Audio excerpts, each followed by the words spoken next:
Wednesday's opening Euro 2022 match between England and Austria at Old Trafford marked a watershed moment for the women's game. Seeing a predominantly young, female crowd of almost 69,000 packed into Old Trafford, home of Manchester United, quite literally highlighted the giant strides the women's game has made in England in recent years.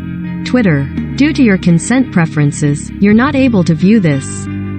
Open privacy options. But there was also something else quite noticeable to a lot of people in England and beyond, especially once it had been shared across social media. England fielded an all-white starting 11 against Austria. 3 substitutes came on during the 1-0 win against Austria.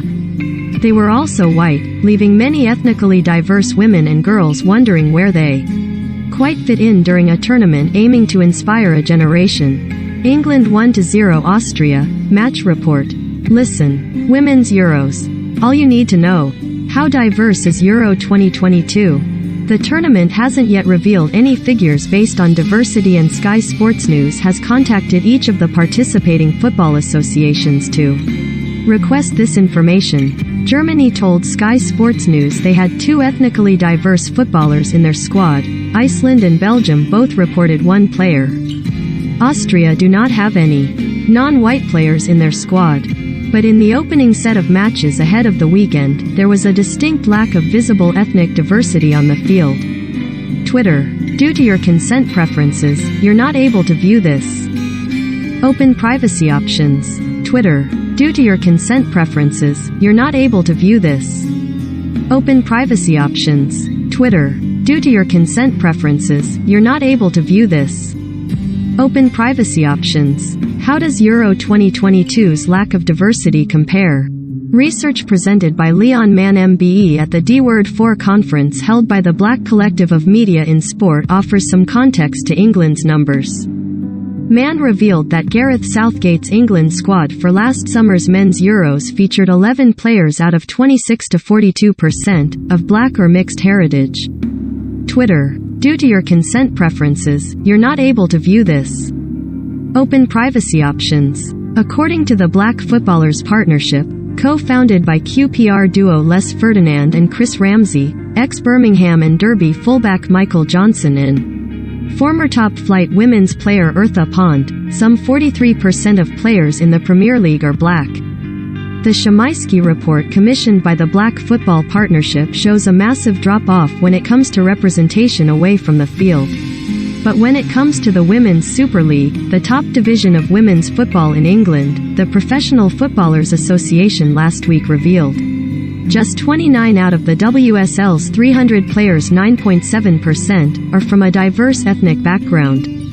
In Phil Neville's England squad at the last Women's World Cup, there were just 2 ethnically diverse players in the squad, Nikita Paris and Demi Stokes. The Sometu players are in Wegman's squad and remained unused substitutes in England's win against Austria. These numbers provide a sharp reminder of the chronic underrepresentation issue at the elite end of the girls' and women's game. Baroness Campbell. Real change could take a few years. The Premier League has given the Football Association £5.25 million over 3 years to fund a new network of emerging talent centres, ETCs, which the FA says will provide high-quality coaching to 4,200 girls aged 8 to 16 by the end of the 2023-24 season, up from 1.722 currently. The Football Association launched the Discover My Talent referral scheme for female players in their early teens almost a year ago.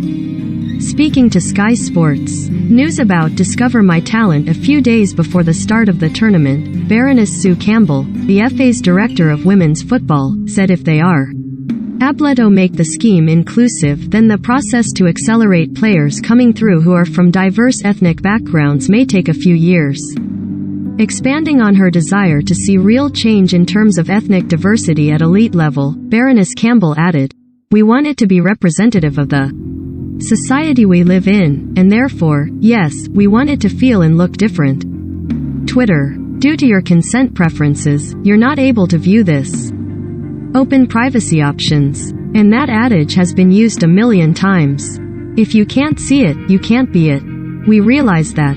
And it's not just players, we're doing a lot to diversify our coaching workforce, we're doing a lot to diversify our refereeing workforce because, again, it's helping people right across England recognize this is a game for everyone. It's football for all. It isn't football for those who can afford it are those who can make it. Twitter. Due to your consent preferences, you're not able to view this. Open privacy options. Sky Sports recognized and began taking steps to address the lack of diversity in the women's game back in 2020 as part of its £30 million commitment to tackle systemic racism and make a difference in communities across the UK. Millie Chandarana. I've come full circle at Blackburn. Bala Devi. Indian sensation opens up on Rangers stint. Sky Sports has worked with dozens of current and former players from diverse ethnic backgrounds, and has tried to give them a platform to share their stories to try and capture the imagination to inspire the next generation of female footballers. Twitter. Due to your consent preferences, you're not able to view this. Open privacy options. Talent has been identified and signposted directly to the Football Association and clubs as part of Sky Sports' unprecedented commitment to British South Asians in football, which has also seen us devote a section of our website to raising awareness about South Asians in the game, and create a dedicated rolling. A number of elite potential female players and their families have also been supported with mentoring and access to off-field developmental opportunities. Roop Kaur met Derby County's Kira Rai at the Seeing is Believing event, devised by Sky Sports and Sporting Equals for century-old sports club Indian Gymkhana. Credit.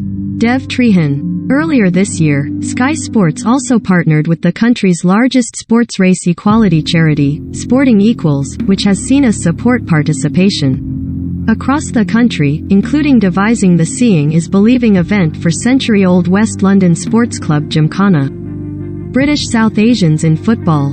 For more stories, features and videos, visit our groundbreaking South Asians in Football page on skysports.com and South Asians in the Game blog, and stay tuned to Sky Sports News and our Sky Sports digital platforms.